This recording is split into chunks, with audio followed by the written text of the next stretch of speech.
Welcome to Catholic Connection with Teresa Tomeo, keeping you connected to your faith and your world. Teresa tackles the issues of faith and culture, the pro-life message, and media awareness. And now, here's Teresa Tomeo. Oh, it's the last day of July. I'm so bummed. I love the month of July. It's the heart of summer. Anyhow, it's a new day. It's a gift from God, and we will embrace it. Let us rejoice and be glad in it, and we will certainly do that on the program this morning here on EWTN. Thanks for tuning in on a Wednesday. Do hope you're enjoying the beautiful summer months. We have a great lineup for you. We have a wonderful discussion planned with Matt Zerrusen. He's president and CEO at Newman Ministry, and it's that time of year, moving into August, when the young people are heading back or heading into college, and we're going to help them stay faithful. We'll have some great ideas from Matt. And then Joan Lewis is going to join us for two segments. She's going to be part of our Shrines and Wonders Wednesday, because there's so many wonderful activities and events and gatherings going on in Rome this week for the Jubilee of Youth, taking place of the Jubilee year. And so Joan has some special stories she wants to share, as well as taking a look at the messages the Holy Father and other church leaders have been giving to these young people, which has been absolutely amazing. Now, it was really cool. I saw a story on, I think it was Catholic News Agency this morning, that the Pope, at the audience this morning, gave a shout out to the EWTN interns that are there for their summer program. Can you imagine those kids being in the audience and hearing the Holy Father mention that? That must have been such a thrill. I just thought that was really cool, so I wanted to throw that out there. There is a story on there about it, and it's a wonderful program for young people. They come into Rome and they work with the news team at EWTN in Rome, in the Rome Bureau. I was asked to speak. I was so bummed. I was asked to speak this summer by my friend Anthony, one of the videographers there who organizes the event. And, of course, we had to get back here for other reasons. But I said, maybe next year, God willing. But it's a great program. I've had the daughter of friends of ours who went through it, and she loved it.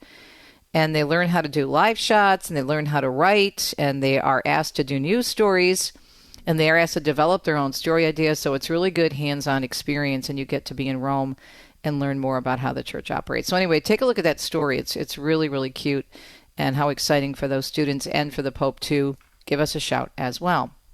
So Joan joins us for two segments this morning in the first hour of the program. Very, very excited. And again, as I said, we will take a look at the Pope's messages for the Jubilee, and also his continued concern for the situation in the Middle East and other war-torn areas. Now, speaking of all things Italy and speaking of travel, I did want to mention I've been getting quite a few emails from people interested in signing up and going beyond the wait list, the interest list for our tour next year, God willing, in the fall, with our very own Dr. Matthew Bunson. Matthew and I are going to be doing a beautiful Dolce Fide trip in the footprints of the popes, and it's very, very unique. Yes, you will see Rome. Yes, you will see some major sites, including Orvieto and also the beautiful medieval town of Viterbo, known as the City of the Popes. But we're also taking you behind the scenes in the life of the papacy. For example, we're going down to Castel Gandolfo, to the summer residence there. We're going to have an event at the Vatican Gardens. We're going to be walking a secret passageway that's now open to the public between Castel San Angelo in Rome and the Vatican. Again, we're going to Viterbo. We're also going to Orvieto, and we're going to Arezzo, which is also known as another city of the popes with a lot of history, and that is in Tuscany. So you really get a flavor of Italy. You get Lazio, Umbria, and Tuscany in one trip. That's next October, and if you go to teresatomeo.com, my events page, or if you go to Facebook, my Facebook page, and also travelitalyexpert.com, all the information is there, and you can now register. We were taking names the last couple of weeks for people who are interested. So those of you who are interested, it's available now, and I'm sure corporate travel will be reaching out to you. But Dr. Bunson and I are so excited about being able to do a pilgrimage together. We've been talking about it for years. And with his expertise on the Pope, of course, including the great book that he just released about Pope Francis, it is going to be very exciting, I'm sure, to have him along to talk about the history of the papacy. What's going on with the weather? Well, there were some scary moments you probably heard. They were watching potential tsunami impacts across the Pacific Basin. A strong earthquake in the Pacific Basin generating a tsunami wave. Tsunami warnings and advisories have been issued for Hawaii, portions of Alaska, Guam, America, Samoa, and the West Coast. Now, my understanding, we'll have an update on this in the news, is that those warnings for Hawaii have been tempered somewhat, so there isn't any longer a threat. But we'll continue to monitor that situation.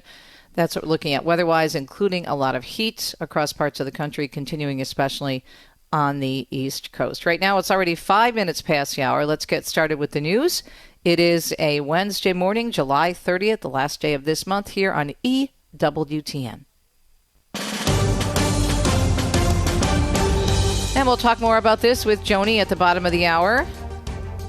Wednesday seeing the conclusion today of the Holy Father's catechetical series on the public life of our Lord, which he described as being marked by encounters, parables, and healings.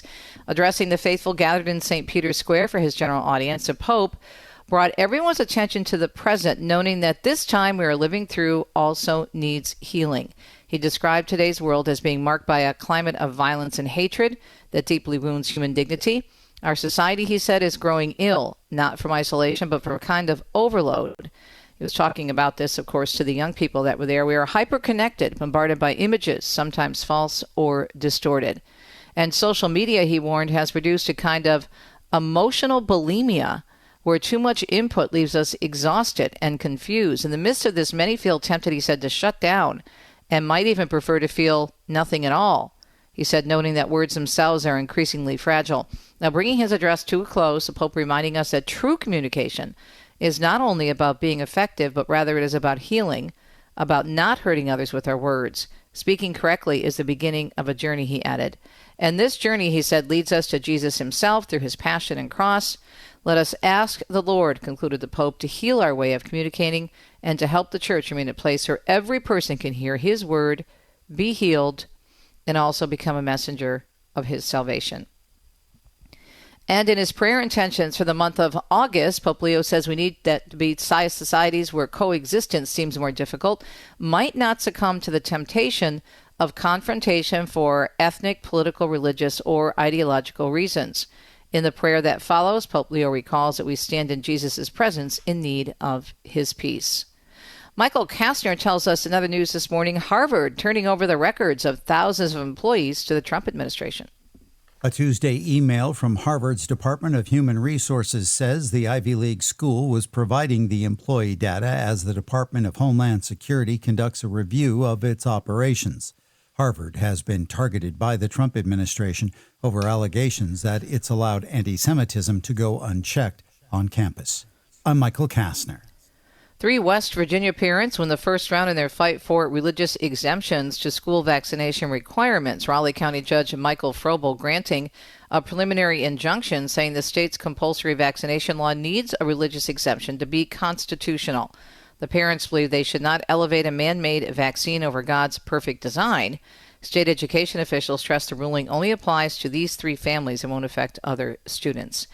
Sarah Lee Kessler explains we are beginning to learn more about 3 people killed in Monday's shooting rampage in Midtown, in addition to the fallen New York Police Department officer. 43-year-old Wesley LePatner was a Blackstone real estate executive, wife, and mother. She was a Yale graduate who served on several high-profile boards, including the Metropolitan Museum, UJA Federation of New York, and the Abraham Joshua Heschel School. Julia Hyman, a 27-year-old Rudin management employee just 5 years out of Cornell University, was also murdered, along with the beloved lobby security guard, Alain Etienne. I'm Sarah Lee Kessler. New York City police, meanwhile, investigating a possible associate of the suspect behind the shooting, now that those 4 people dead, including a police officer. Mayor Eric Adams saying pieces of the semi-automatic rifle used in the killings were bought by an associate of the suspect, Shane Tamura. It is undetermined at this time if he played any role at all in planning or carrying out this action.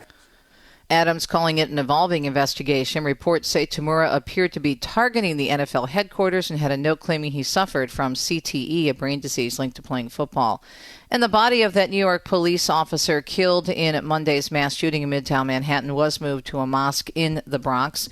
A dignified transfer with scores of officers lined up to pay their respects to Mr. Islam. It began late Tuesday afternoon when his body was removed from the medical examiner's office. The 36-year-old was off duty and working his second job as a private security guard when he was shot in the lobby of 345 Park Avenue. He's a native of Bangladesh, and he served with the New York Police Department for 4 years. He had a wife and 2 children and a 3rd child on the way. Purple bunting is now hanging at the 47th precinct where he was assigned. No word yet on services. Sarah Lee Kessler tells us today will be day 3 of a heat wave that is gripping New York, and Governor Kathy Hochul is urging residents to take precautions.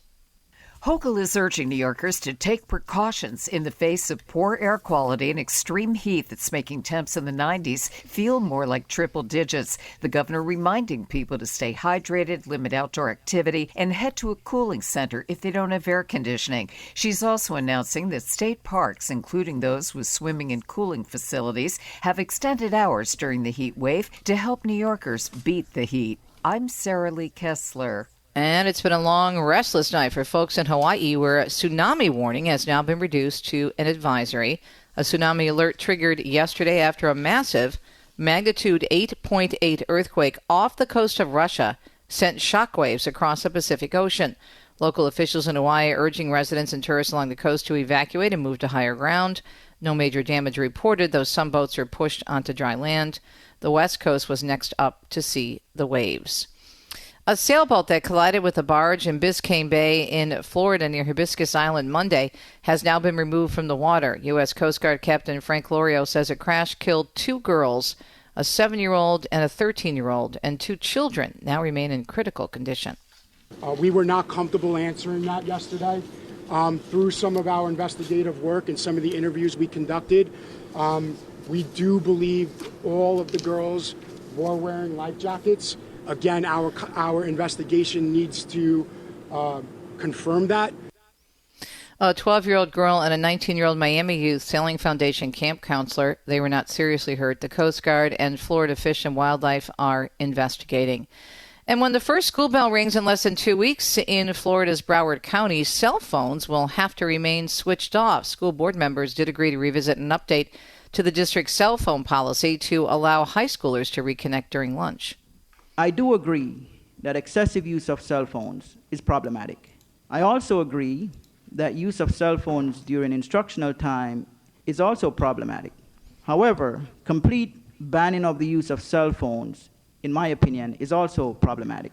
That's Dr. Jeff Holness, who argues the students today need immediate communication with loved ones, quick research, and stress reduction. Opponents say it takes time for children to refocus on their work. And school board member Adam Severo says teachers have told him children use their phones during lunch, and it costs them 5 to 12 minutes. They got to get the kids to turn the phone off. Then they got to get the kids to refocus, and they got to get them to put the phone away. And all of this is costing our students instructional time. The current policy for high schools only allows cell phone use with teacher permission for educational purposes. State law banning elementary and middle schoolers from using cell phones at any time during the day. And finally, in our news segment at about 13 minutes past the hour on a Wednesday morning, the last day of July, consumer confidence edging higher in July. The Conference Board's Consumer Confidence Index improving 2 points as inflation fears eased. The board's senior global economist noting a slight improvement in overall confidence, which continues to rebound from April's plunge. Purchasing plans for cars and homes, though, slipping in July, along with vacation intentions and plans for personal travel. Well, some young people will be traveling back to college or going to college, starting their college years. How do you keep them faithful? Well, we've got some ideas coming up next. Stay tuned.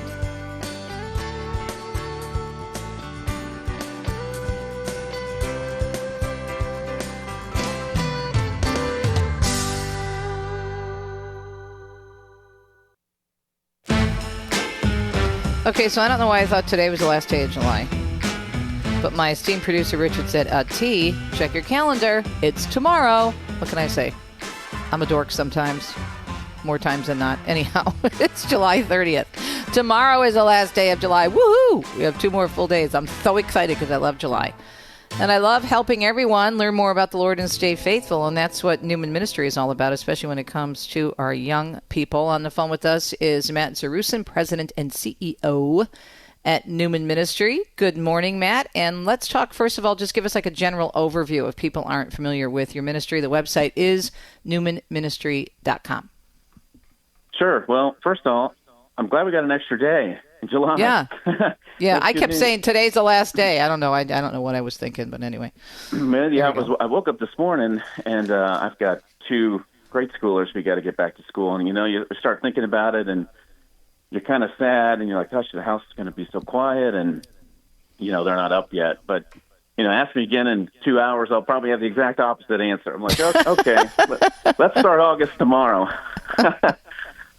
But, so Newman Connection is a program that we started back in 2009 after an invitation to St. John's Catholic Newman Center at the University of Illinois. Not having gone to college myself, I got invited to the Newman Center over there by a Catholic priest and was just enamored and amazed by what I saw. And so after that invitation, I just decided, campus ministry and helping with this transition from high school to college. I saw so many of my friends leave high school Catholic and then went off to college and came back and just weren't practicing the faith anymore.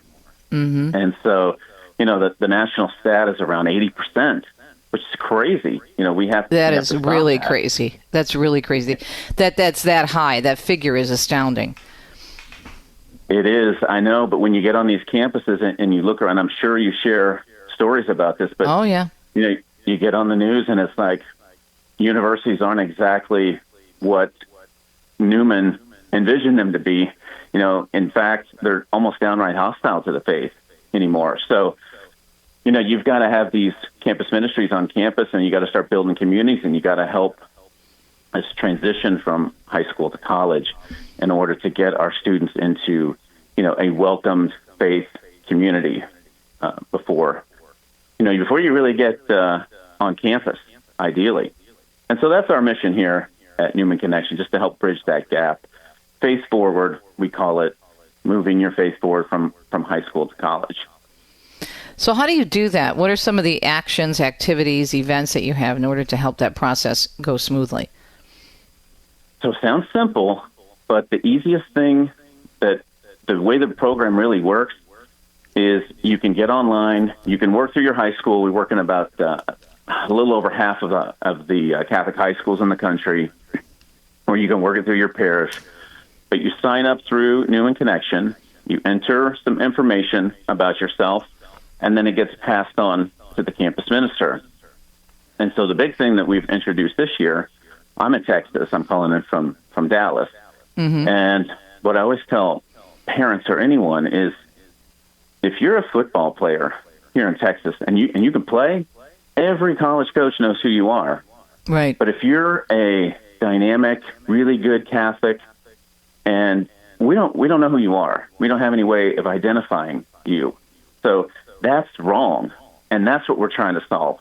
Let's try to get this invitation from high school to college to happen so that it can be more like what we experience in sports and all other avenues where they're getting even recruited in. It's like, hey, we want you to come to our ministry. And it's not, join us on Sunday for Mass. It's, hey, why don't you come? Let's have a coffee. Let's talk about, your life, what you're looking for, and tie that into the ministry and the community component. And if it's not, let's say, the issues of the world and pushing political agendas and horrible things that go against church teaching, it could be that there are, some very strong evangelical efforts on campus that may try to, and they don't do that too much anymore, but I've heard of different groups, fundamentalists on campus trying to pull Catholics out of the church. And so that's another issue that still exists, isn't it? Oh, yeah. Yeah, there's noise everywhere. You get it from, different denominations, different faiths. You get it from fraternities. Fraternities and sororities are the ones that we really, I wouldn't say battle. There are some good ones, in principle out there. But it's just all that noise. The first 2 weeks of campus, you're out of mom and dad's house. You've got this newfound freedom, and boy, you just get hit with everything. And, you're making really key decisions in those first couple weeks that can affect your life for the next 5 to 10 years. Mm-hmm. They say, what is that line? You become most like the 5 people you are closest to, something like that. But it's like, my gosh, if you get on your campus and none of your friends are going to church, it's only a matter of time before you just stop going. You know what I mean? So we have to strengthen that connection, and we want to get them introduced into Catholic community and find some Catholic friends as soon as they arrive on campus, because they're not alone. You know, all of these other groups are loud, but we're authentic, we're solid, we've existed for thousands of years. So you have, or the church? I know you mean the church. Well, some days it feels kidding. like I have. Yeah. Well, it's very easy to get the information. I'm just kidding you. NewmanMinistry.com, and then just go to the connection section. It's right up there in the main bar of the website. And it's great because it has these adorable videos of young people on college campuses, but then also there's some nice little boxes explaining what you do and how to follow up. And then there's great testimonies. And one woman saying, my daughter found her lifelong friends and kept her faith. And so you've, over the past 15 years, have really been connecting literally hundreds of thousands of students to faith communities, right? We have, hundreds of thousands. And, you know, it started as programs through the Sarah Club, and we took it over in, around 2012 and really brought it into what it is today. And just, you know, it's been really effective. Like, we work in about 650 Catholic high schools. And then this, like 2 weeks ago, we just sent out hundreds of thousands of mailers out to parishes all across the country. And we're having this faith, as we call it, a faith forward movement. But a lot of parishes are having this Sunday send-off this weekend or next weekend, where we really celebrate the graduate, get them moving off to college, and really make a big deal about it in the parish, because it is, it's a big deal for these students moving off to college. And we just want to be there to support them as a church, as a community. And so it's been highly, highly successful. And, you know, you look at it from a campus ministry perspective, if you're sitting there on day one at a university, you just look around, you're on the quad. A lot of us, we go out, we set up tables, and, we're fighting all this noise, and we can't even tell who's Catholic. And so this program totally changes that. Now we have warm leads. You know, we know who some of these people and some of these students coming in are, and we can reach out to them in a very strategic and thoughtful way. So, Matt, are you available, and I think you are, but reiterate that, available to do presentations at parishes if people want to learn more about this, to make sure that they can send their kids off the proper way?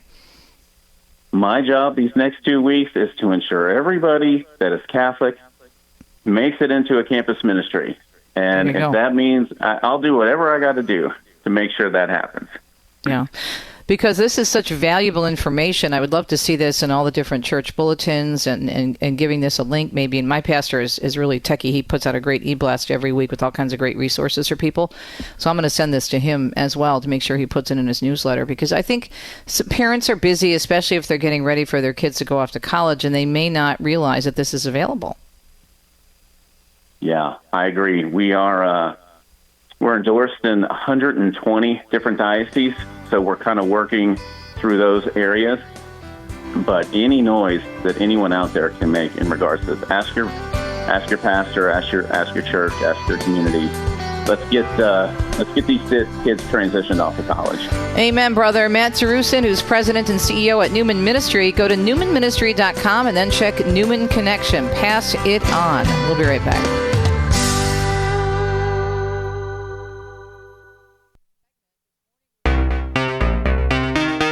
It's our Italy Shrines and Wonders segment. This morning we're giving the extra segment to my bestie Joni in Rome. Joan's Rome. We were emailing back and forth, as we always do, in preparation for our Wednesday segment. And I said, you know what? There is just too much good news and too many exciting things going on. And the young people, because we call this segment Shrines and Wonders, based on my book, Italy Shrines and Wonders, which I'm glad to say Joan endorsed, has, a lot of shrines, all the different events that they're doing. They're going to a lot of shrines and amazing places and learning more about their faith. So I don't know where to begin. There's so much great stuff coming out of the Eternal City. So I'm just going to let you start us, because I love the Holy Father's catechesis on social media and communications. That was my lead story this morning. So what's it like there in the Eternal City? I'm missing it already. Teresa, it is totally palpable. I mean, all I can say is there's one way to not know the Jubilee is taking place in Rome, and that's to never leave your house. Because if you go outside, anywhere near the Vatican or the center of the city, the sheer numbers, I haven't seen a published number, so far, but I know 500,000 minimum are expected. But the city is filled with the young people walking around. Flags, banners, scarves, T-shirts, and then songs, being sung in unison, and prayers said aloud in unison, the rosary in different languages. But the young people are they're euphoric. They're so joyful. They're so happy. And a lot of them are, they're not staying anywhere near the venues that they have to go to for Mass. Or today, of course, was after a month, the first general audience. But getting around has to be tough. But I'll tell you how things got to me. Last night, I decided to go to our favorite restaurant, La Vittoria, for the simple reason it was the owner, Claudio's, birthday. And I just thought, go down, say hi, have dinner there. So I get there, and the young waiters are all, "Oh, Joan, this is not the best night to come." I said, "Why is that?" They said, "Well, as we were speaking outside, there was only room for a table for 4."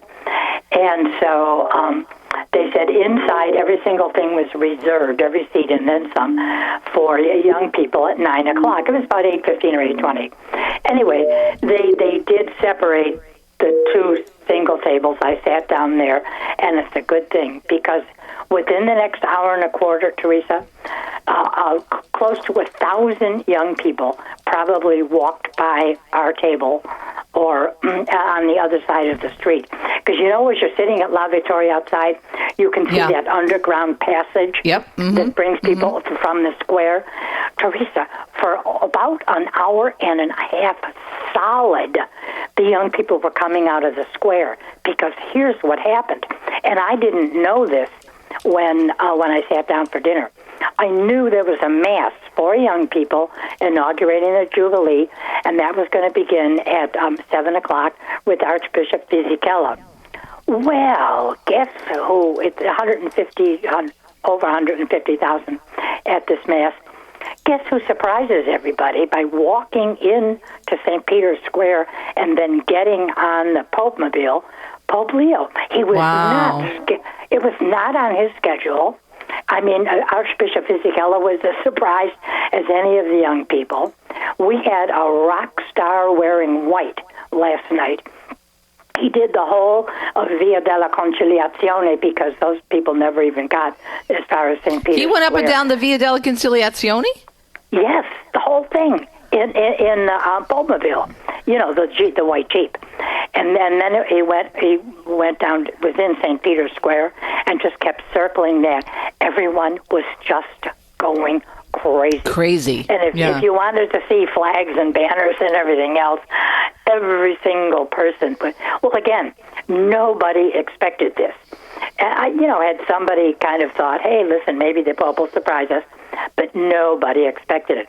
So when the kids were filing out of the square, because some of them, in fact, I met a priest from Ireland who said he missed the first part of the Mass. He said getting in the square was so tough. And then getting out, you and I have gone through this, getting out was almost as tough as getting in. So, an hour and a half after Mass had ended, they were still pouring out of St. Peter's Square. But with a happiness, with a joy. And as the flags would come up, I talked to people last night from A to Z, Austria and Zimbabwe, and in between, Poland, Mexico, England, Ireland, Portugal, France, Croatia, the Philippines, and Venezuela. Okay, I had to write this down because I knew I'd forget it.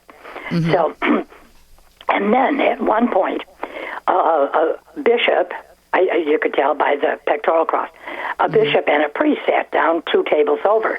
And so a friend of mine who was dining with me, we both kind of looked and smiled. And he said, I know you very well. He said, you're Joan from EWTN. I follow you all the time.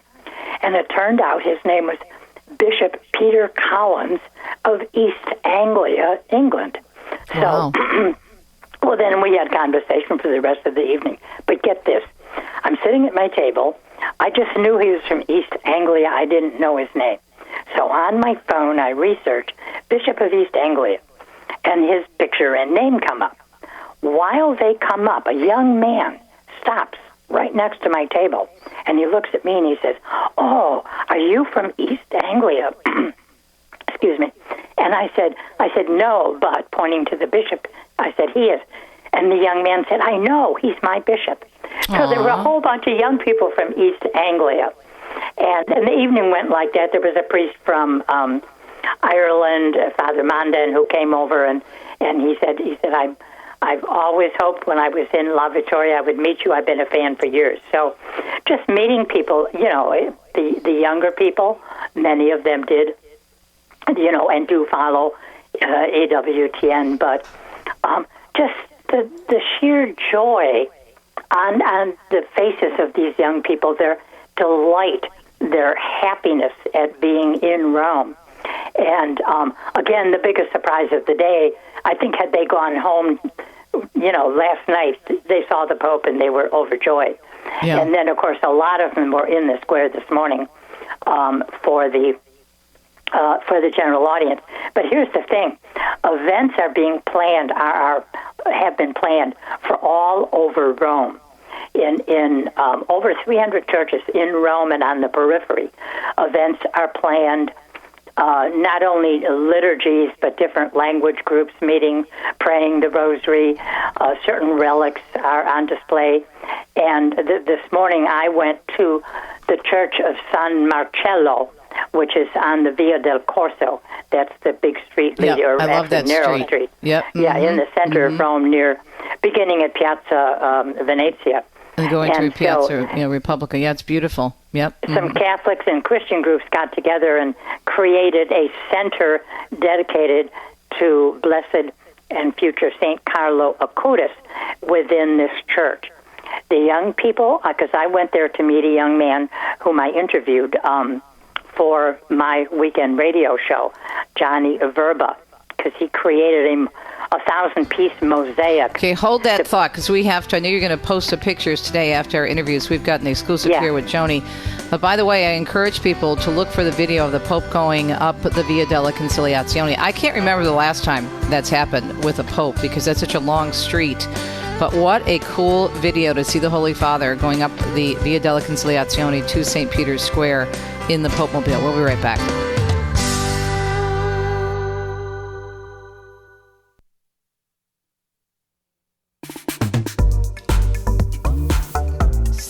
Told you we needed 2 segments with Joni.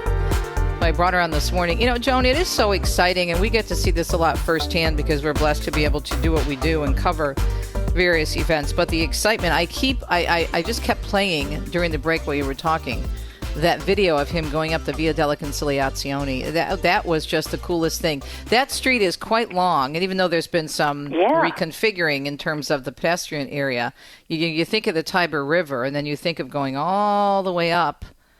And I remember because we ran there when they announced that they had a pope, and we saw the white smoke, and we ran there, got in the cab from Trastevere, and then stopped as close as we could get, and then just ran like crazy and ran mostly up to the main portion of the street as close as we could get to St. Peter's for the announcement. But that was and then the day, so cool. The day of Francis's funeral, and then the day that, as you just mentioned, that Leo was elected, and then, of course, the day that his pontificate began. There were people who never could even reach the square because the numbers were so big. And so they were lining Via della Conciliazione, and they had either 1 or 2 on each side of the street, huge, those mega screens for people to see what was going on, because you can be so far back on Via della Conciliazione, the Pope looks like a white dot, in the background. Right. So it's a remarkable, and I love the name of the street. Conciliation, Yes, exactly. Conciliation Street. Mm-hmm. So, but the young people are learning to get around the Vatican, and there, as I said, so many churches in Rome that are opening to various groups. Some some are language groups, but there's a huge program. And what's impressed me and others, I was just talking earlier with Jesse of Home Baked, and things seem to be orderly. Each group, each leader of a group seems to know where they're supposed to be, when they're supposed to be. And Teresa, this morning when I went to the Church of San Marcello to meet Johnny Verba, who did this 1,000-piece mosaic of Carlo Acutis, depicting his face, you walked in the church. If someone had blindfolded you, you would have thought there was no one in church. You could barely hear people breathe, and there were several hundred. And they were waiting in line, which I did. I kind of broke into the line. They were very nice. Huge, long line, because there's a beautiful relic of the pericardium, the outside part of that goes around the heart, of Blessed Carlo Acutis, that Monsignor Tony Figueiredo, who works with the bishop in Assisi, he had that, and he just stood there. I don't know how long he'd been standing there, but he blessed every single person. He had a specific blessing for every single person that came. And then there were a whole bunch of little pieces of paper and card on which you could write a message, and the message, a prayer or plea, those will all go to the tomb of Carlo Acutis in Assisi. So that church was dedicated to him. This Catholic and Christian organization came together for these 3 days, 28, 29, and 30. Today's the last day that this is taking place. Or no, 29, 30, and 31. So that, if you go to that church online, I think it closes at 8 or 9 o'clock at night. And that's where I met Johnny Verba, VRBA, a very unusual name. And so we were brought together by a mutual friend of ours and a nephew of mine in Arizona. When he found out that his friend Johnny was going to be coming to Rome, he said, I think you better look up my Aunt Joan. So his wonderful story of this 3 by 4 foot 1,000-piece mosaic, and I will be posting pictures of that, and then my interview with him will air this weekend on Vatican Insider. But just another marvelous story of faith, a man who's overwhelmed, a young man, who's overwhelmed by all the other young people that he's seeing. And how amazing is Johnny Verba? In his sophomore year in college, Arizona State University, he was teaching a business course to freshmen. Wow. But he said sometimes freshmen will come into universities. It can be a question that they've already done their military service, so they'll come in as a little older than the average freshman would be. And he said one time, here he was a sophomore teaching a 24-year-old freshman. So his is an amazing story, which I'll be telling this weekend, and then I'll have links to how he made. There's a video link of him explaining this mosaic of soon-to-be Saint Carlo Acutis. Let me ask you a question, because we know that the canonizations aren't until September 7th, and I know many people there were hoping that the Jubilee of Youth, they had planned the Jubilee of Youth to end with the canonization of the amazing Blessed Pier Giorgio Frassati, but there doesn't seem to be any type of sadness hanging over because of that, and the fact that I thought it was beautiful that they allow people to venerate Pier Giorgio Frassati's body and his relics at Santa Maria Sopra Minerva. What an opportunity that is. Oh, absolutely. That's got to be in my schedule, because he will be there until the 4th. And the funny thing is, I've been to Turin. How many times have you and I been together when there was the exposition of the Shroud, right? Shroud, yep. And I always went into St. John, and I always went up the left aisle, because there's a chapel dedicated to him with his coffin. I had no idea he was incorrupt. You didn't? I did. No. Yeah. I had never read it. Well, I ran into a longtime person who covers the Holy See. I won't mention who. We met by accident downtown the other day, and we were talking about this particular thing. Neither of us each of us had been to Turin. We've known for years who we were both overwhelmed by the idea that his body was intact. And think about it, 2 young saints. So Carlo Acutis, the first, what they call millennial saint, and then I think Frassati, I think it's 100 years ago that he died. Mm-hmm. And both of these young men, their bodies are incorrupt. So it is really pretty amazing And then as far as I know, though, for September, I don't believe that their bodies will be back. I think Carlo Acutis, to the best of my knowledge, will remain in Assisi. So you'll have the Mass. And I think, didn't we tell our listeners last week that we discovered that no tickets are being issued? Yes. Now that I still don't understand that, but we'll see how that goes, because to me it's just going to make it more difficult for people. I mean, this is not their first rodeo. They do canonizations quite frequently, and they always hand out tickets. So I don't know, maybe they're not expecting as large of a crowd because they have so many here for the Jubilee of Youth right now. I don't know. But I will say this, if people are going to Rome, they should certainly try to make it up to Assisi, because it's not that far. Take the train. Oh, They have a beautiful train station in Assisi, and then you can just take the shuttle bus or a cab up to Upper Assisi and then visit St. Mary Major Church for the tomb. Now, that's a very, very small church, so that will be interesting, closer to the canonization. And I'll have to check it out, God willing, when we go back at the end of the month to see how crowded it is. But it's always crowded, especially lately. But it's going to be interesting to see how many people. But aren't they having some relics of Carlo Acutis brought in for the canonization on the 7th? Oh, it might be the very same one that I got blessed with today, the pericardium. Because, how many other relics would there be? That would be from that was the one that was in San Rufino, because there are relics of him in San Rufino, the main church in Assisi. And then, of course, the other relics down in St. Mary Major. A lot of people don't know that they're kept in there's also relics of Carlo Acutis in San Rufino. But either way, what a time for young people. And if you think about everything that's going on with social media, and you think about, there's so many similarities between Frassati and Carlo Acutis. They both, I mean, and young people today. Yeah, exactly. I mean, life has changed from Frassati. He didn't have any of the social media and other technology that Carlo Acutis had. But still, he was a young person, very, very wealthy family. His father founded the well-known La Stampa newspaper. Yep. But his father, I'm not too sure about the mother, didn't seem to understand the fact that Pier Giorgio would take his money, his allowance, because he had a good allowance. Give it to the poor. Use it for the poor. He'd give it to the poor, go out and help people. If you needed medicine, you were sick. In fact, he died contracting a disease, from someone that he was trying to help in ill health. But if you were poor and needed something, he was just always there.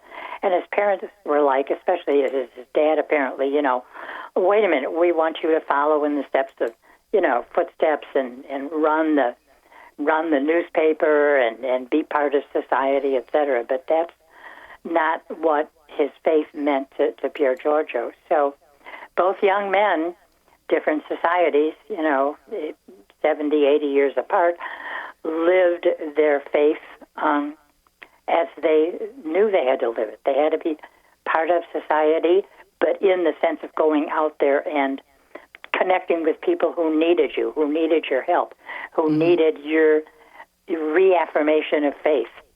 So both remarkable young men in astonishing times.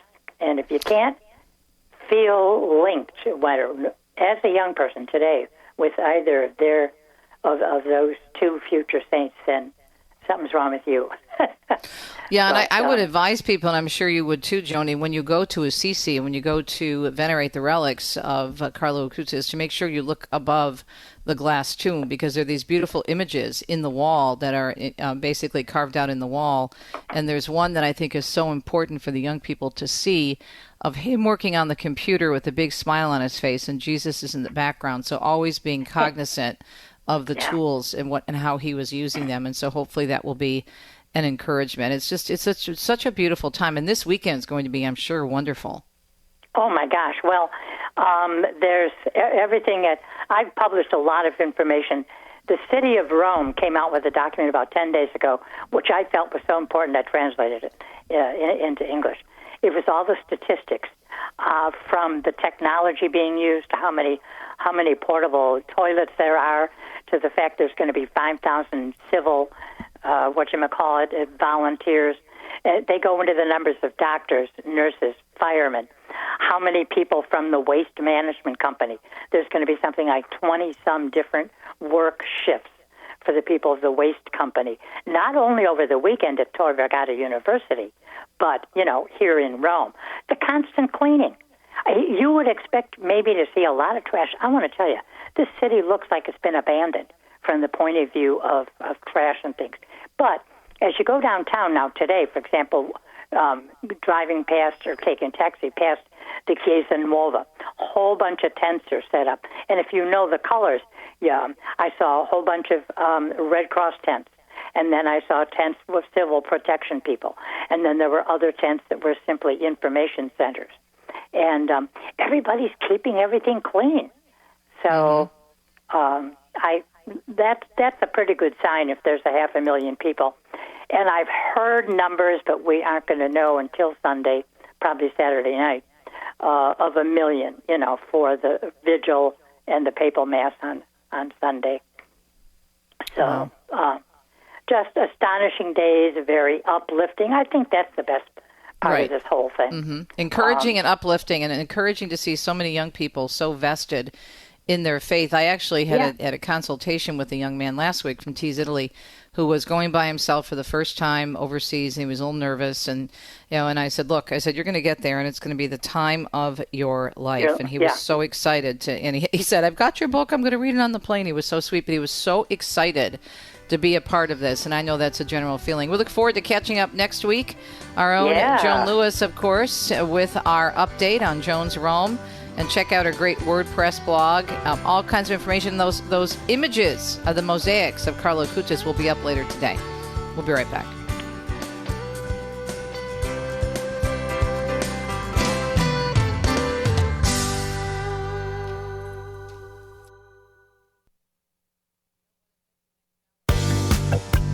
All right, my friends, I'm just saying, you don't want to miss the next hour on EWTN Radio Extra. We have the one, the only, amazing Sister Dierdra Byrne joining me live. She also is going to be on live with Father Mitch tonight at 8 o'clock, of course, on Father Mitch Live on Wednesdays. We're going to talk about discerning the will of God throughout life. It's a process. It doesn't end. You continually ask the Lord, am I still in your will? We'll talk about that with Sister and, of course, her great work in so many different areas of the world and of the U.S. and her great pro-life witness. She is a dynamo and huge, huge fan of her ministry, and we will talk with her for 2 segments. Then 2 cents, we're going to revisit what the Holy Father said for the prayer intentions for the month of August. Oh, and did you know that July has 31 days? I texted my boss, Jack Williams, and teased him and said, guess what? Anyway, I don't know why I said that, but I did. But I corrected it. And I know you are listening closely, friends, because a few of you emailed me and said, July has 31 days. Anyway, as we wrap up July 30th in our 2 cent segment, we will go back to Italy and take a look at the beautiful prayer message of the Holy Father and how it ties into the message he had to the students to whom he was speaking, all about communication. So as Joan said, a lot of beautiful things going on. And you can follow it all by just following us, because we have a great Rome Bureau, and they'll be putting out great stuff along with all the different people we have with the Register and Catholic News Agency that are there covering it. Just a delightful time, and so excited for our young people to have these great examples of Blessed Pier Giorgio Frassati and Carlo Acutis, who will be canonized on September 7th. We'll be right back. You don't want to miss Sister Dierdra. She's in studio with us. I'm so excited.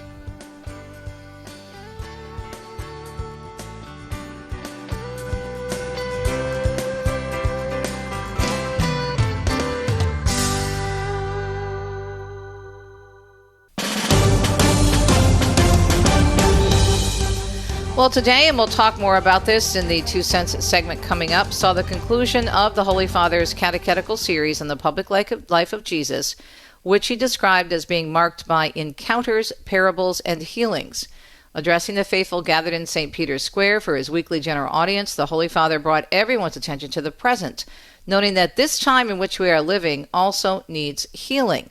He described today's world as being marked by a climate of violence and hatred that deeply wounds human dignity. He said our society is growing ill, not from isolation, but from a kind of overload. We are hyper-connected.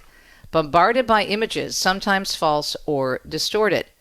Social media, he warned, has produced a kind of emotional bulimia, where too much input leaves us exhausted and confused.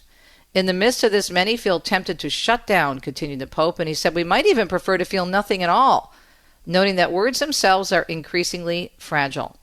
Bringing his address to a close, the Pope reminded us that true communication is not only about being effective, but rather it is about healing, about not hurting others with our words.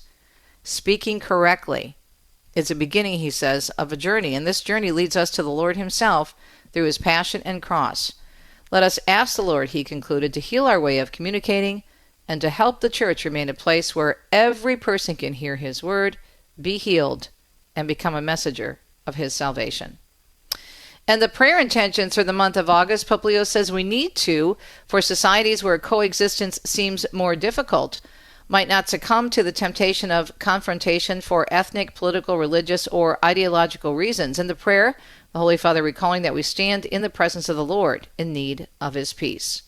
In other news this morning, Michael Kastner tells us Harvard University has turned over the records of thousands of employees to the Trump administration. A Tuesday email from Harvard's Department of Human Resources says the Ivy League school was providing the employee data as the Department of Homeland Security conducts a review of its operations. Harvard has been targeted by the Trump administration over allegations that it's allowed anti-Semitism to go unchecked on campus. I'm Michael Kastner. 3 West Virginia parents win the first round in their fight for religious exemptions to school vaccination requirements. Raleigh County Judge Michael Frobel granting a preliminary injunction, saying the state's compulsory vaccination law does need a religious exemption to be constitutional. State education officials stressing the ruling only applies to families, and these 3 families, and won't affect other students. We are beginning to learn more about 3 people killed in Monday's shooting rampage in Midtown, in addition to the fallen New York Police Department officer.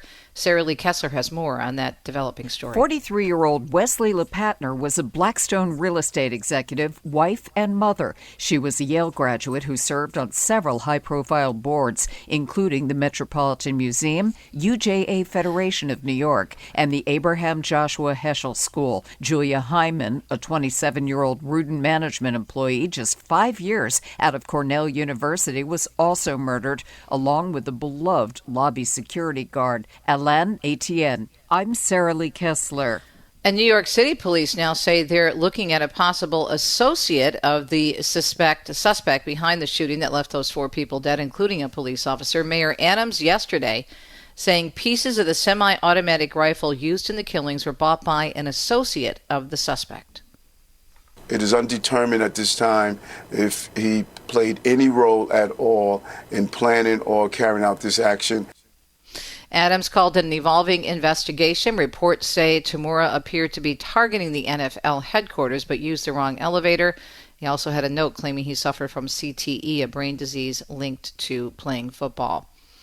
And the body of the New York police officer killed in Monday's mass shooting in Midtown Manhattan has been moved to a mosque in the Bronx. A dignified transfer with scores of officers lining up to pay their respects to Officer Diderul Islam began late yesterday afternoon when his body was removed from the medical examiner's office. He was only 36 years old. He was off duty working a second job as a private security guard when he was shot in the lobby of the building on Park Avenue. He's a native of Bangladesh, and he served with the department for almost 4 years. He has a wife and 2 children and a 3rd child on the way. Purple bunting is now hanging at the 47th precinct where he was assigned. There is no word yet on services. Sarah Lee Kessler tells us Wednesday today, big 3-day number 3 of the heat wave that's gripping New York City and the New York State, actually. And Governor Kathy Hochul is urging New Yorkers to take precautions. Hochul is urging New Yorkers to take precautions in the face of poor air quality and extreme heat that's making temps in the 90s feel more like triple digits. The governor reminding people to stay hydrated, limit outdoor activity, and head to a cooling center if they don't have air conditioning. She's also announcing that state parks, including those with swimming and cooling facilities, have extended hours during the heat wave to help New Yorkers beat the heat. I'm Sarah Lee Kessler. It's been a long, restless night for folks in Hawaii, where a tsunami warning has now been reduced to an advisory. Tsunami alert triggered yesterday after a massive 8.8 magnitude earthquake off the coast of Russia sent shockwaves across the Pacific Ocean. Local officials in Hawaii urge residents and tourists along the coast to evacuate and move to higher ground. No major damage reported, though some boats were pushed onto dry land. The West Coast was next up to see some waves. A sailboat that collided with a barge in Biscayne Bay, Florida, Hibiscus Island Monday, has been removed now from the water. U.S. Coast Guard Captain Frank Lorio says the crash killing 2 girls, a 7-year-old and a 13-year-old. 2 children are in critical condition still. We were not comfortable answering that yesterday. Through some of our investigative work and some of the interviews we conducted, we do believe all of the girls were wearing life jackets. Again, our investigation needs to confirm that. A 12-year-old girl and a 19-year-old Miami Youth Sailing Foundation camp counselor were not seriously hurt. The Coast Guard and the Florida Fish and Wildlife are investigating. Meanwhile, also in Florida, when the first school bell rings in less than 2 weeks in Broward County, cell phones will have to remain on the off switch. School board members did agree to revisit an update to the district's cell phone policy to allow high schoolers to reconnect during lunch. I do agree that excessive use of cell phones is problematic. I also agree that use of cell phones during instructional time is also problematic. However, complete banning of the use of cell phones, in my opinion, is also problematic. That's Dr. Jeff Holness, who argues that students today need immediate communication with loved ones, quick research, and stress reduction. Opponents, though, say it takes time for children to refocus on classwork. Another school board member, Adam Severa, says teachers have told him children using their phones during lunch costs them some precious time, as much as 5 to 12 minutes. They got to get the kids to turn the phone off. Then they got to get the kids to refocus, and they got to get them to put the phone away. And all of this is costing our students instructional time. The current policy for high schools there only allows cell phone use with the teacher permission for educational purposes. State law banning elementary and middle schoolers from using cell phones at any time during the day. The tariff deadline for China is being extended. The U.S. and China ended discussions in Sweden today. After 2 days of trade talks, a Chinese official said the tariff truce has been extended that keeps tariffs at 30% for goods sent from China to the U.S. It's currently unclear, though, how long that extension is for. The original deadline was set for August 1st. It all comes after a deal was reached with the European Union over the weekend. And consumer confidence edging higher in the month of July. The Conference Board's Consumer Confidence Index improving 2 points as inflation fears eased a bit. The board's senior global economist noting a slight improvement in overall confidence, which continues to rebound from April's plunge. Purchasing plans for cars and homes slipping in July, along with vacation intentions and plans for personal travel. It is a Tuesday. No, it's a Wednesday, actually. I'm not doing well with the dates and the days today. I don't know why. Maybe because I'm getting sad because summer is slowly winding down. All right. Well, we are back, and we're going to talk about the beautiful message from the Pope today, his prayer intentions, and also his message to young people. And we'll even have our American Pope speaking in English the prayer intentions. How cool is that? Stay tuned.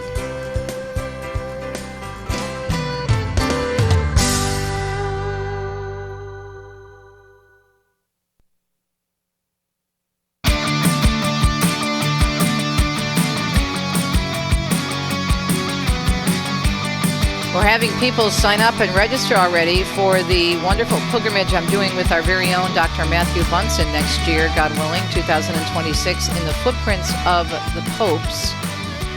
We are going to Castel Gandolfo, south of Rome.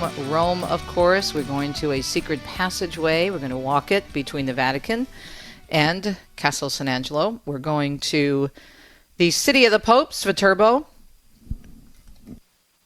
That is a gorgeous medieval city just north of Rome, about an hour north of Rome. We're also going to Orvieto for the Eucharistic miracle and to learn more about the contributions of St. Thomas Aquinas, how he wrote hymns, of course, for adoration in Orvieto and gave them to the Pope, and why the Pope spent so much time in Orvieto. And then we're going up to the city of Arezzo in Tuscany. So we had a lot of people that signed up for what we call a waiting list, but now registration is open. And if you go to my website, on both websites, teresatomio.com and travelitalyexpert.com, as well as on all my social media outlets. We're also doing an e-blast later today. You can sign up. And I'm so excited that Matthew is joining us because his book on Pope Leo, The Portrait of Pope Leo, is already a bestseller. And we're very excited because he's going to be talking about his book. I'll be talking about Italy's Shrines and Wonders. I'm also working on another book for the anniversary of the 800th, well, it's 800th year since St. Francis died next year in 2026, so hopefully that will be available too. But anyway, it's a really unique itinerary. There are places, now I've been to all these places except for the secret passageway because that's just reopened. And we're also working on getting a tour, which is really cool, of the Swiss Guard barracks at the Vatican. So really giving you an insider's look at the papacy. So again, this is next October. It's wide open, although it seems to be filling up because I received several emails this morning of people looking for the registration form. So please check it out. Go on teresatomeo.com, events. It's also on Facebook for both Tease Italy and teresatomeo.com. And then also travelitalyexpert.com on all of my upcoming trips. Okay, now speaking of the Pope, the papacy, and all that good stuff, the beautiful message from our Holy Father for the young people was just absolutely incredible. But first I want to play for you his prayer intentions for August because they do tie in so many ways to the beautiful message he gave the young people regarding the media, social communications, and our words, because it has to do with peace in the world and being able to coexist with people even if we disagree with them. Take a listen.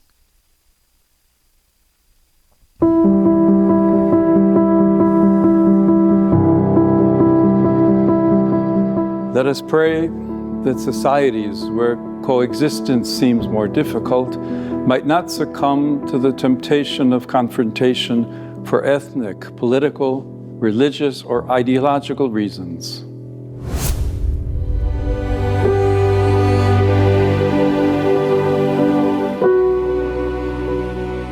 Jesus, Lord of our history, faithful companion and living presence, you who never tire of coming to meet us, here we are in need of your peace.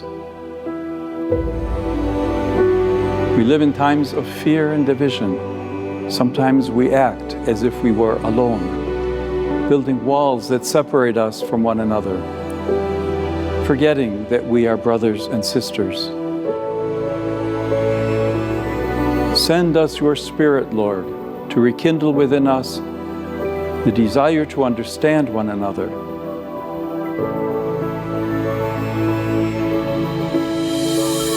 To listen, to live together with respect and compassion. Give us the courage to seek paths of dialogue, to respond to conflict with gestures of fraternity, to open our hearts to others without fear of differences. Make us builders of bridges, able to overcome borders and ideologies, able to see others through the eyes of the heart, recognizing in every person an inviolable dignity. Help us create spaces where hope can flourish, where diversity is not a threat, but a richness that makes us more human. Amen. I just thought that was so beautiful. I mean, there's so much in that. Obviously, he is talking, if you read between the lines and the emphasis about peace and all the division and the violence in the world. He's talking about Gaza. He's talking about the Congo. He's talking about other places that have been affected by extreme violence and very recently.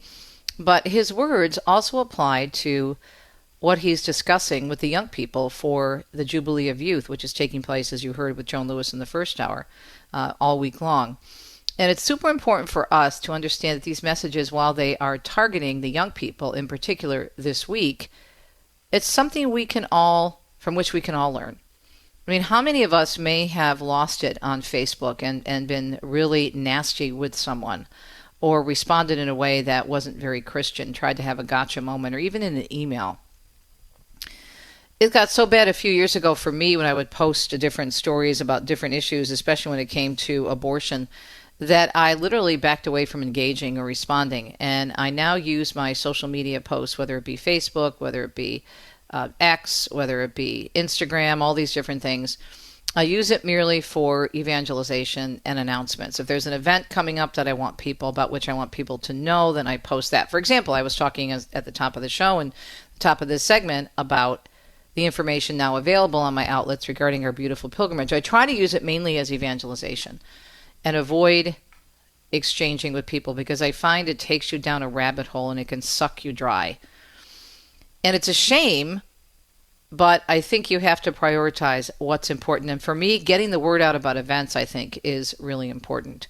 And helping people understand that there are beautiful activities that they can attend to learn more about their faith. And I think all of us have had a time, as I said, where it's been difficult for us. Not only maybe we've, needed to go to confession for something we did online, even if it was just a nasty comment and we know it was wrong. Or maybe we've been the victim on the other end, on the receiving end. And if you think about our young people and how our young people use social media, and they are so good at it in terms of technology, which is not a bad thing, because look at one of the saints the blesseds that's being canonized, the youth saint, Carlo Acutis, who was an expert at communications, especially online. Now, we don't throw the baby out with the bathwater, but there has to be balance. And that's why I love the Holy Father's message for the prayer intention, because it ties directly in, as I mentioned, with his catechetical series, which he concluded today in the public life of Jesus. He addressed the weekly general audience today, filled with young people, by the way. He said, we are living in this time, a time that needs healing. And again, picking up on his prayer message for August, he described today's world as being marked by a climate of violence and hatred that deeply wounds human dignity. Our society, he said, is growing ill, not from isolation, but from a kind of overload. We are hyper-connected, bombarded by images, sometimes false or distorted. Social media, he warned, has produced a kind of emotional bulimia, where too much input leaves us exhausted and confused. In the midst of this, he said, many feel tempted to just shut down. I mean, and you feel that sometimes, right? Basta, I'm done, I'm out of here, I don't want to see anything, I don't want to hear anything. And then he makes a really super important point. We might even prefer to feel nothing at all, that it's easier to shut down rather than get hurt or be overwhelmed. And he says, with this in mind, we need to take a look at the Gospel of Mark, recounting the healing of the man who was deaf and mute. The man does not seek healing for himself. He is brought to Jesus by others. These figures, said the Pope, can be seen in his image of the church, those who accompany others, especially when they have lost their voice or ability to listen. The Pope reminded us that true communication is not only about being effective. Okay, so it's not about, all right, what point can I get out there? How can I show that I know this about this particular topic? Rather, it's about healing, not hurting others with our words. And he says speaking correctly is a beginning of a beautiful journey, a journey that leads us to Jesus himself through his passion and cross. Great messages from our Holy Father. You can find them at CatholicNewsAgency.com to register, and also VaticanNews.va. We'll be right back.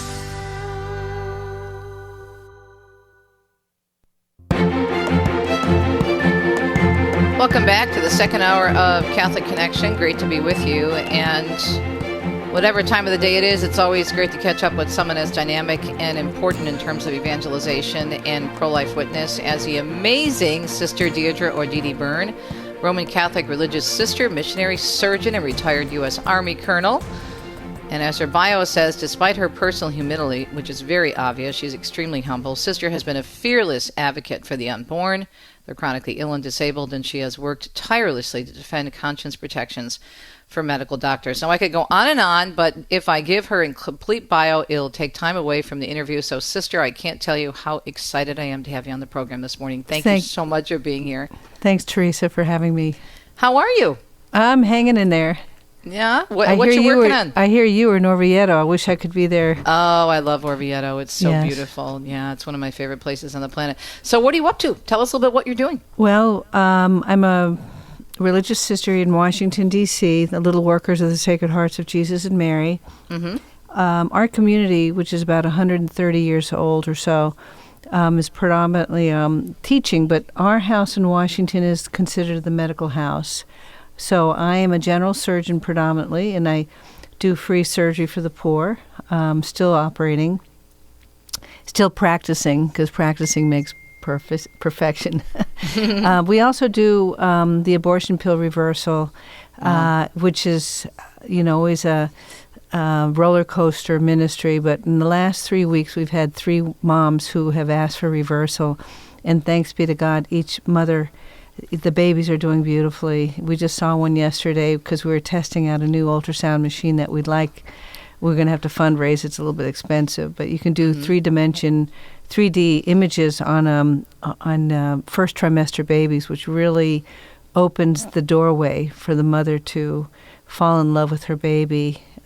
We also do, we run a pro bono physical therapy and diabetic eye clinic all in our little house in D.C., and we support 2 beautiful ladies who do full-time sidewalk counseling at the horrific third trimester abortionist, Dr. San Angelo. So they go almost every day to pray there. So that's what we do in our DC. Plus, in between, we're adoring Jesus and the Blessed Sacrament.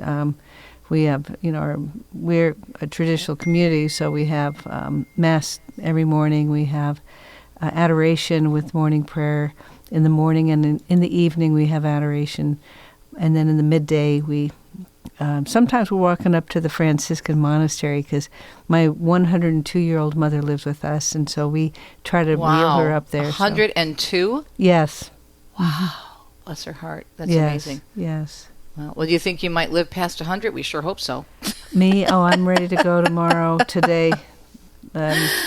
No, don't say that. We need you. Well, listen, you're going to be on with Father Mitch tonight, and you're going to be talking about discernment. And this is such an important topic. What will you be focusing on this evening with Father Mitch? Well, this is I didn't exactly know what we were talking about, so so this is good. This is always a good topic anyhow, because discernment brings us back to what's most important in our life, and that's the most blessed sacrament. And, our founder, Blessed Greco, said, "It was before the most blessed sacrament that I found the love of Jesus and the power of that love." And Mary is always our guide as well. And if people actually could recognize that treasure of the Blessed Sacrament and how much our Lord can work through us to help Him bring souls to Him, there would be standing room only in the chapel. But we have to try to work on bringing that secret out. So that will help young people to discern in what direction the Lord is calling them. It's so important, though, a continued discernment, because I remember my husband's a deacon. He's a deacon in the Archdiocese of Detroit. Mm-hmm. And when he first started out in the diaconate, they told us that you're discerning now as to whether, and of course they're discerning too, the formation people, as to whether the deacon candidates are right for the vocation. But they always told us, and as a wife, you have to go through the program with your husband, that you're discerning all the way through. It's not, okay, I've discerned, I think I need to be a deacon, I'm going to go forward, and then it ends. And they say even after your ordination, you discern every single day. And I think that's true. That should be true for all of us, because I know I get up in the morning and my spiritual director told me to use my show, in addition to my prayers and readings and whatnot, to use my show as a form of prayer. And one of the prayers I say every day, sister, is, Lord, if I am still in your will, let this show continue. This is what you still want me to do. Otherwise, just, give me a sign that you want me to move elsewhere. Mm-hmm. But it's a constant discernment in our lives, isn't it? Yes. It's a moment to moment. We're like little children. I remember where we always have to depend on our Lord. But I remember one time I think in Dallas. I was one of those trains that take you from a part of the airport to the other, and it was crowded. And a little guy, about 3 years old.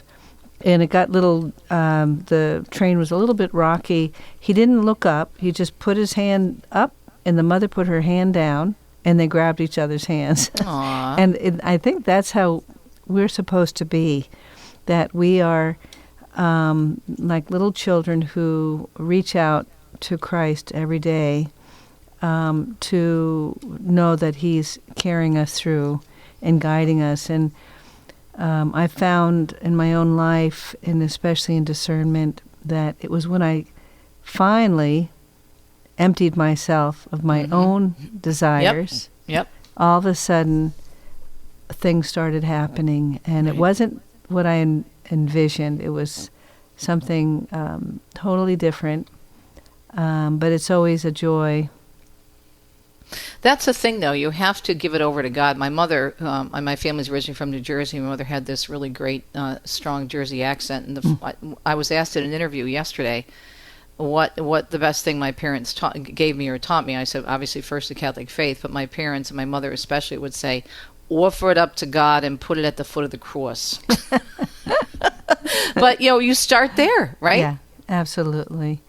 I was, when you mentioned the word cross, it reminds me of, I always tell people that I was given a message, I am the sinner. I was given a message from a saint. When Mother Teresa was in town in 97, and I was in a wealthy Catholic in the D.C. area, had given her Learjet to fly Mother everywhere around the U.S., and so a bunch of us were up there kind of hanging out and fooling around before she arrived. And then when she finally arrived, I had a few minutes, precious moments to sit with her. And I said to Mother... Hold that thought. We have to take a break. I don't want people to go away. So this is a nice tease. We're going to hear what Mother Teresa said to our guest, Sister Dierdra Byrne. When we come back, she's in the studio with us this morning. What a gift. We'll be right back.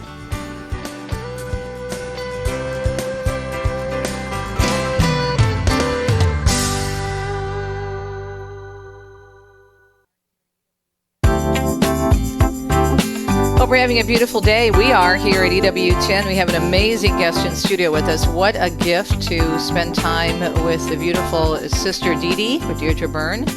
We're talking about discerning God's will and other topics, and you can check out our beautiful order, Little Workers of the Sacred Hearts. It is littleworkersofthesacredhearts.com.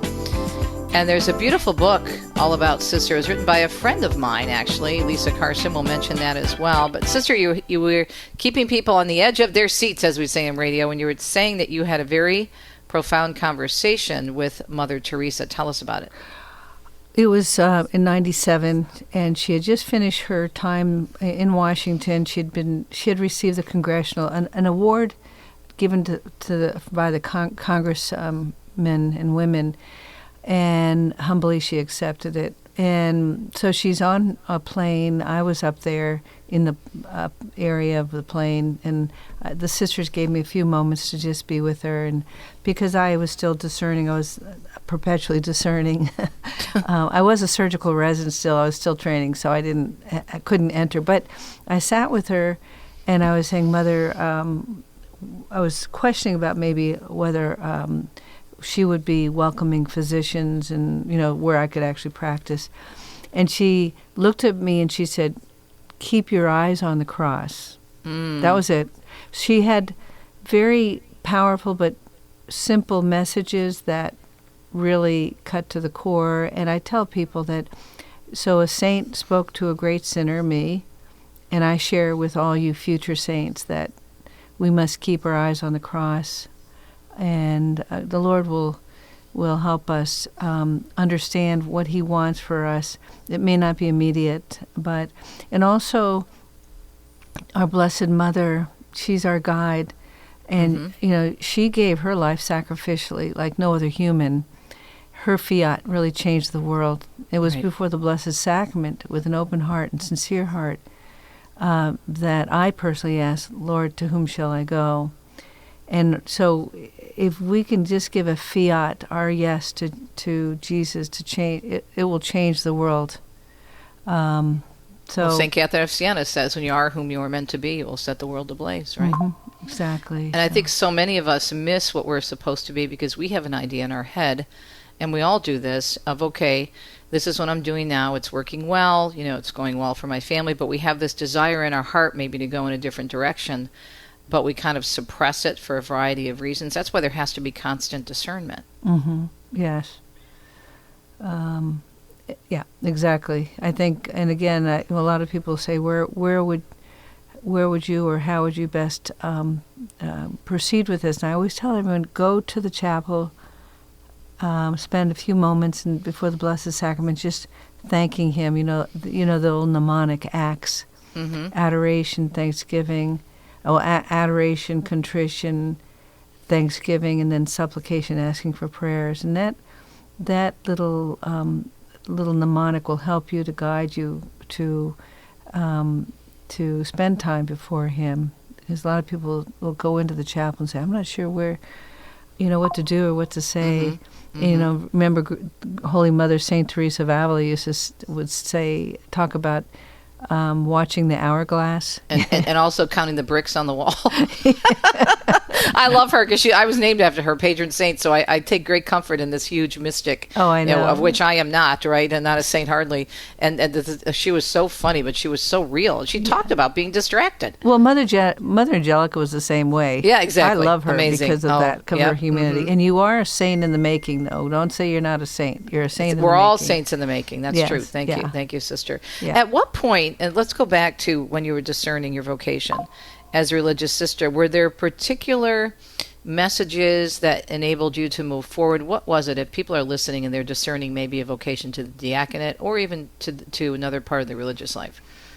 Well, I didn't really have locutions or anything, but my mother will say, and all moms know their kids the best, that my vocation started in utero. And so it wasn't really it was more of a feeling, a drawing of, a certain way of life. So my dad, who was a thoracic surgeon in Virginia, he was donating to a couple of missionary communities. And we'd get all these pamphlets. And I was the type of kid that would just stare at those pamphlets, and you could just feel, the excitement I could feel the excitement in my heart. It's very much like, I think, St. Ignatius of Loyola. Remember when he was injured and he's looking first at, thinking about his girlfriend, and then he would read books on the saints or read books about, read the Bible. And that excitement and that love was longer lasting when it was of God versus something that's not of God. So for me, that was sort of how it happened, in the sense that anytime I was doing something where I was forgetting about myself and doing things for others, it was long-lasting and joyous, and I nurtured that in high school, doing some volunteer work, and in college, volunteering to do some inner city teaching, or working with children with Downs. I mean, if you want to look at the eyes of God, look at a child with Down syndrome. Total love and joy. Joy. And no judgment at all. So that's how it happened. But because I went to med school, it was a miracle. That's a whole long story, but I went to med school, and then I went on and trained in the Army to help pay for the tuition. So that's how I ended up in the military. It was in 1978, I guess, when I signed on that dotted line. And then I did missionary work, and then went on to do surgery because I felt called to really be a missionary, and I felt surgery was really going to be the best way to prepare for that. And so... You are fearless, though, in terms of your voice, especially for the voiceless. And of course, the talk you gave many years ago at the Republican Convention regarding life and the unborn, just phenomenal, and gave so many of us so much courage. What's the message you have, sister, for those in the pro-life movement today? I mean, we are doing a lot better. We're seeing Planned Parenthood facilities around the country shut down, defunded for a year. Other efforts, of course, the Supreme Court overruling Roe v. Wade several years ago. But there's a lot of work. We have to change hearts. That's the biggest thing. That's it. You hit the nail on the head. We have to pray. We are simply God's instrument. He's in charge. Don't get discouraged. Keep up your beautiful, godly work. God will answer prayers in ways that are way beyond we could ever imagine. Yep. So you mentioned the RNC. I was in the chapel in 2020 in August. I was a little bit concerned about the rhetoric of the other side, who were touting to be Catholics but not really supporting life like a Catholic should. And so I sat in the chapel and I prayed, Lord, let me be your instrument, let me be your voice for life. in any way. I was actually saying it in a way of apologizing. I didn't feel like I was doing enough for him. And about an hour to 2 hours later, the White House called and asked if I would speak at the RNC. Wow. And I said, "Can I speak for the unborn?" And they said, "Yes, you can." And so that's how that unfolded. So when I was praying, I was thinking more about getting involved with 40 Days for Life, this kind of earthly level thinking. But God will take your prayers. You pray with an open heart and a sincere heart. He will answer those prayers in ways that you will never, ever, ever imagine. It's incredible. It's incredible. That just gave me the chills, though, because I think if when we watched you, we thought for sure this was planned long term, because it was a very important event and you're such an incredible speaker. But to think, it goes back to originally about what we started to discuss, the importance of praying and discerning before the Blessed Sacrament. And God's like, okay, well, here you go. There's an event coming up, so bada boom, bada bing, sister, we got you there. But that was incredible, but such a direct answer to prayer, but in a very different way, right? Yes, because I did get attacked a bit. Had all sorts of mean names, but. After 29 years in the Army, having seriously? 5 brothers, and I'm used to. You're hardly a wallflower who can take some criticism. Yeah. What I was going to say, I blocked a little bit about what I was going to say, but. Talking about that it was a direct and very quick answer to your prayer, but very different than very different than you expected. Right. It was anything that I had pre-planned. One thing, because our community is predominantly, we're Italian based. We're in Italy, in our mother house is in Acre, if you ever get down there. Which is where? I'm not familiar with southern Acre. Calabria. That's where my father's family is from. Calabria. So our Mother General was like, I had told her that the White House had invited me to speak on life, and she thought that was great. Brava, brava. But then when she heard it was at a Republican convention, she said, we don't do political things. And I said, the sanctity of life, the unborn, is not a political issue. It's a moral and a theological issue. And when it's the unborn in the womb of the mother being slaughtered, ripped, torn, it is a reflection of what's going on in this world. It's sort of like the center, the ground zero, the tsunami of what's happening with marriages falling apart, contracepting, the transgender ideology, euthanasia, which is now my new fight, by the way, euthanasia. So we have to nurture this, the unborn, because that will, if we can stop that, we'll stop everything else. Right. But everything is political, and the Catechism calls for us to be voters, so that's political, and we're supposed to be involved in the public square. That's all political. Every single thing we do, we get out of bed and we go outside, and there's laws that are affecting every single one of us, so it's all political in one sense. But as a religious sister, and that was like the big target, and people were threatening to take our nonprofit status away and all blah, blah, blah. I tried to express that this child, I know what I was going to say now, but this child, all children are made in the image and likeness of God, and we had to protect it from that very beginning, from the womb to the tomb. But I mean, this gift that you have in speaking, I mean, you're so multifaceted in the gifts that the Lord gave you. I don't feel like I have that gift, but I do want to say one thing. Sure, go ahead. As a physician, I always prayed that I would have the opportunity to say that life begins at the moment of conception. I always ask God, please give me the chance, wherever I am. And because if you look on the OBGYN, the academy will say life begins, after that. Everybody's kind of come up with their own definition of when life begins. But it's so clear that life begins at the moment of conception that I wanted to say that, and the Lord answered my prayer above and beyond being able to say that at the RNC. Well, Sister, thank you for spending so much time with us this morning. I know you have a busy schedule at EWTN. What a gift you are. Stay strong in the Lord and don't lose heart.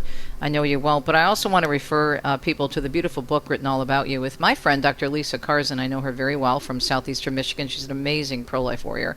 Sister, Soldier, Surgeon. And we have that on the EWTN Religious Catalog.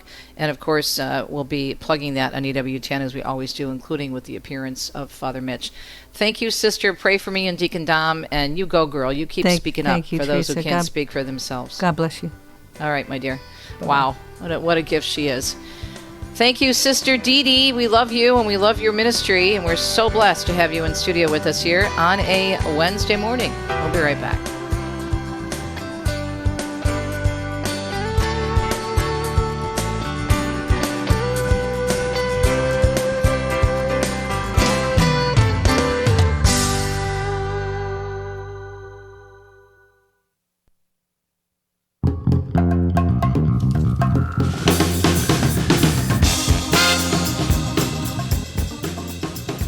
Wow.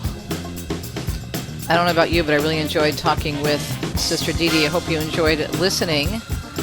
What a gift she is. What a powerhouse. All right. So coming up tomorrow, our friend Michael New is going to talk about the judge that tried to force funding of Planned Parenthood.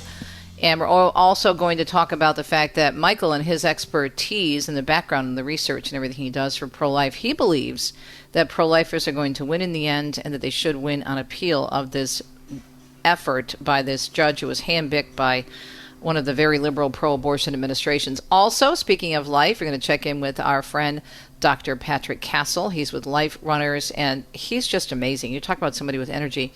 I always see him at the March for Life, and these Life Runners are all over the country and all over the world. And what's nice is you don't have to run. You can actually walk for life, okay? Or March for Life, as we do in Washington every year. But you don't want to miss the show tomorrow because there are two very, very important interviews. First, Michael New in the first hour, and then Dr. Patrick Castle in the second hour. And, of course, because it's Thursday, Father Mitch Pacwa will be back with us for Cultural Connections. I mean, there's so many stories to discuss with Father Mitch, including the developments in the Middle East and the situation in Gaza. There are some stories that are breaking now about some additional problems with the terrorist group Hamas and how they're treating their own people and using them to get sympathy and support. We'll discuss with Father Mitch all that, Michael New and Patrick Castle on a Thursday morning edition. Ciao, ciao. Have a good Wednesday.